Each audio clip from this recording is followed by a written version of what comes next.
2025 मध्ये मुंबईतील गोवंडी परिसरात 9 ट्रान्सजेंडर व्यक्तींनी फिनायल पिऊन आत्महत्येचा प्रयत्न केल्यानंतर प्रकरण खूप चर्चेत आले होते।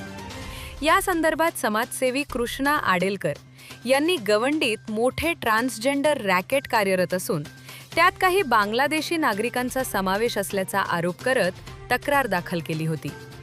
तक्रारीनंतर बाबू खान याच्यावर चौकशी सुरू झाली। समाजसेवक कृष्णा आडेलकर यांचा आरोप आहे की बाबू खान गेल्या 30 वर्षांपासून मुंबईत राहत असून त्याला सलमा खानचे संरक्षण आहे। तसेच कोट्यावधी रुपयांच्या व्यवहारांमागे काही प्रभावशाली व्यक्ती आणि शासकीय अधिकाऱ्यांचा सहभाग असल्यानं त्यांच्यावर खोटे गुन्हे दाखल करण्यात आल्याचा दावाही त्यांनी केला आहे। या संदर्भात कृष्णा आडेलकर यांनी कॅमेरासमोर येऊन संपूर्ण प्रकरणाची माहिती देऊन काही आरोप सुद्धा लावले आहे। नेमकं काय आहे हे संपूर्ण प्रकरण पाहूया या विशेष रिपोर्टमधून। आजपर्यंत जे घडत आहे त्याच्यावरती अनदेखा केले जाते, म्हणजे बघून पण नाही बघितलं। हे शासकीय प्रशासन मुळामध्ये एक क्रिमिनल आमच्या मुंबईमध्ये 30 वर्षापासून राहतो। 30 वर्षापासून तो कोणाचा चेला आहे, तो कोणाकडे राहतो, त्याला मुंबईमध्ये कोणी आणलं? फक्त आज गेले 2 ते 3 वर्ष झाले बाबू खान बाबू खान बाबू खान। अरे पण बाबू खानचा गुरु कोण आहे, त्याचा नायक कोण आहे? भेंडी बाजार हे जे घराणं आहे त्याचा मुख्य कोण आहे? आज तुम्ही बघा, जेवढे पण तृतीयपंथी रस्त्यावर जो वेश्या व्यवसाय करतात ते कुठं राहतात? तुम्ही कोण आहे? आम्ही भेंडी बाजार घराण्याचे। तर भेंडी बाजार घराण्याचा अर्थ काय? कोण आहे याचा नायक? किती करोडो ह्या पैसा जमा आहे? त्याचा खुलासा का ना होते? मग ही भूमिका आम्ही कोणाकडे मांडावी? सरकारकडेच मांडणार ना, आणि शासकीय प्रशासनाकडे। आणि होतं काय, आज जेव्हा आम्ही कंप्लेंट करायला जातो आमच्यावर खोटे गुन्हे दाखल होतात, बरोबर आहे ना? तर आतापर्यंत जर बाबू खानने एवढे गुन्हे आहे बाबू खानवरती, आणि बाबू खानच्या ज्या एवढ्या प्रॉपर्टी आहे, तर त्याच्या गुरुकडे किती प्रॉपर्टी असतील? ह्याची चौकशी आतापर्यंत का ना केली? आणि राहिलं आता हे जे 4 माळ्याचं घर आहे हे पूर्ण डेमोलिशन झालं नाही, हे फक्त 4 हातोडे मारले लोकांना दाखवायला का बघा आम्ही बांगलादेशीच्या घरावर कारवाई केली। म्हणजे ह्याच्यावर आपल्याला समजतंय हे कुठेतरी विकले गेलेले आहे हो, विकलेच गेलेले आहे ना ते। 4 हातोड्या मला तर डेमोलिशन पूर्ण होतं का? आज त्याच्यामुळे 4 अधिकारी म्हणजे निलंबित झाले हे मिश्र मधून, तर उद्या आणखीन पण काय घटना घडू शकतात, कोणाचा जीव जाऊ शकतो, चेन असू शकते असा आपला आरोप आहे। मोठी चेन असू शकते। म्हणजे मुंबईचे हे जेवढे तृतीयपंथी आहे हे तृतीयपंथी नाही, हे फक्त लोकांचे पाकिट मार, चैन मार, काय सोनं चांदी आहे ते चोरून घेणं, रात्री झाडकीमध्ये उभं राहणं, ड्रग्स गांजा करणं, हे सगळे काम आहे। आणि तृतीयपंथी म्हणजे काय हो? तृतीयपंथी म्हणजे काय? एक संन्यासी, हे सर्व 2-2 मुलाचे बाप आहे।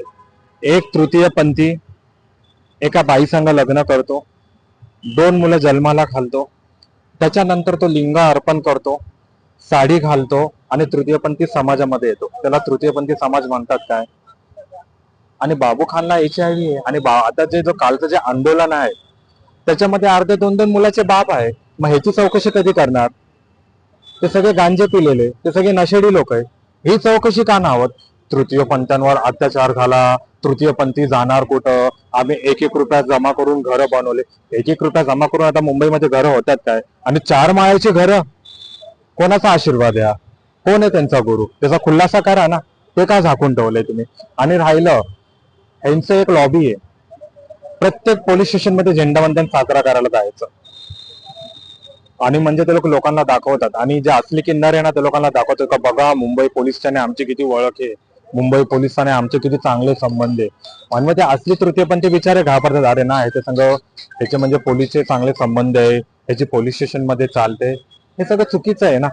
आणि मला असं समजतं शासकीय प्रशासनाला जे असली तृतीयपंथी त्यांना बोलवा ना, बाबू खानच्या टीमला बोलवायची काय गरज आहे? झेंडावंदन साजरा करायला किती कलेक्शन होते, काय होतंय तुम्ही सांगा? तृतीयपंथी जेव्हा लिंग अर्पण करतो तेव्हा त्या लोकांना बायकांची गरज काय आहे? रात्री बायका कशाला लागतात? ते मग ह्याची मेडिकल करा ना। जेव्हा समजा मी कोणासंग मारामारी करतो किंवा इतर कोण मारामारी करतो, तर पहिलं पोलीस स्टेशन मध्ये काय केलं जातं? मेडिकल केली जातं ना। मग ह्यांचं का ना केलं जात मेडिकल?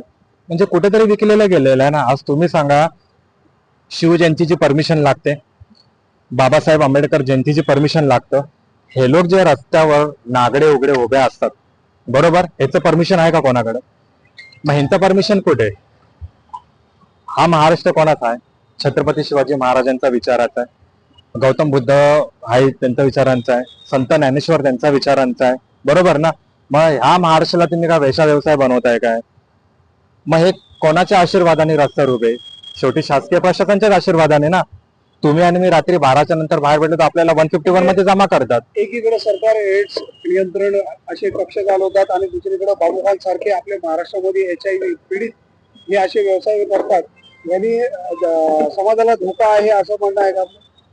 बघा, माझ्याकडे 145 आता HIV चे रिपोर्ट आहे, ते मी मीडिया समोर म्हणजे सबमिट करतो. त्याच्यानंतर गोण्या भरून भरून कॉन्डमचे पाकिट, एमडेक्स हा डिपार्टमेंट बंद करा. आणि ज्या HIV च्या संस्था चालतात ते त्यांच्या चौकशा करा ना, त्यांच्या पर्सनल अकाउंटच्या, माहित पडेल हा पैसा सगळा कुठून आलाय. म्हणजे कॉन्डम तुम्ही कोणाला देताय? ह्या अशा लोकांना, नकली किन्नरांना का तुम्ही, जेणेकरून HIV चे पसरा. आता समजा आता बाबूखानला HIV आहे, तो किती जणांच्या संपर्कामध्ये गेला असेल? ते किती जणांच्या संपर्कात गेले असेल? मग हा HIV आमच्याच महाराष्ट्रात कसा आला आणि आमच्याच मुंबईमध्ये कसा आला HIV? तुम्ही तुमच्या राज्यामध्ये जाऊन करा ना, आमचाच राज्य का भेटतो? शेवटी मागण्या काय? माझं म्हणणं असं, हे लवकरात लवकर बंद झालं पाहिजे आणि हे लोकांचे जे काय 7 राजे आहे मुंबईमध्ये, त्यांच्या सर्वांच्या चौकशा झाल्या पाहिजे. हा जो करोड आणि अब्ज रुपयाने हा जो पैसा जमा झालाय, त्याचा टॅक्स किती भरलाय, किती याची GST लागू आहे आतापर्यंत? म्हणजे एखाद्यानी, साधारण जो माणूस आहे, जो एखादी चहा पितो, एखाद्या हॉटेलमध्ये जो GST भरतो ना, मग ह्यांचा जो पैसा आहे ढोलकचा, जो दिवाळीचा, जो ईदचा नावाने लोक जो पैसा जमा करतात, हा पैसा कोणाकडे जमा होतोय आणि कुठून आला ह्या प्रॉपर्ट्या? आणि जर बाबू खानकडे एवढी करोडोने अब्जोनी प्रॉपर्टी, तर त्याच्या गुरुकडे किती असेल? आता ह्याच्या अगोदर जे तुम्ही इंटरव्ह्यू, मागण्या काय? मागण्या म्हणजे कसं आहे माहिती का, सर्वात प्रथम तर आता जो बाबू खानचा जो गुरु आहे ना, त्याचं घर डेमोलिशन झालं पाहिजे आणि हे लवकरात लवकर वेशा व्यवसाय आणि जी बदाय वस्ती ना, ही बंद करा. बंद झालं, अन्यथा काय हे पूर्ण बंदच झालं पाहिजे. अन्यथा जर आपलं पुढचं पाऊल म्हणजे मी हे सुप्रीम कोर्टामध्ये जायची माझी तयारी आहे आणि मी जाणारच. हे बंद झालंच पाहिजे. हे बघा, भागवद्गीतेमध्ये कुठे लिहिलेलं आहे आणि रामने जे वरदान दिले तृतीय पंथ्यांना, त्याच्यामध्ये असं सांगितलं का साड्या वर करून महिलांना दाखवा आणि 51,000 रुपये घ्या, 11,000 रुपये घ्या? भिक्षा म्हणजे काय हो? तांदूळ दिले, गहू दिले, 1100 रुपये दिले, त्याला तुम्ही बोलता 11,000 पाहिजे, 21,000 पाहिजे. आता महागाई किती झाली, लोकांना घरामध्ये घ्यायचे बाटले नाही हो, आणि हे दरवाजामध्ये येतात, घाण घाण शिव्या देतात. सरकारचं लक्ष कुठे? महिला टप्पा रेल्वेमध्ये कोणी परमिशन दिली तृतीय पंथ्यांना भीक मागायची? कोणाच्या सहकार्याने चालले हे? आणि कुठं हा खंडणीचा सगळा पैसा जमा होतोय? कुठे होतो हा पैसा जमा? मग हे लवकरात लवकर सरकारने याच्यावरती भूमिका मांडून हे जे काय आहे ते लवकरात लवकर बंद करण्यात यावे, ही माझी मागणी. ना तर मग अन्यथा आम्ही आंदोलनाला उतरू. जय महाराष्ट्र.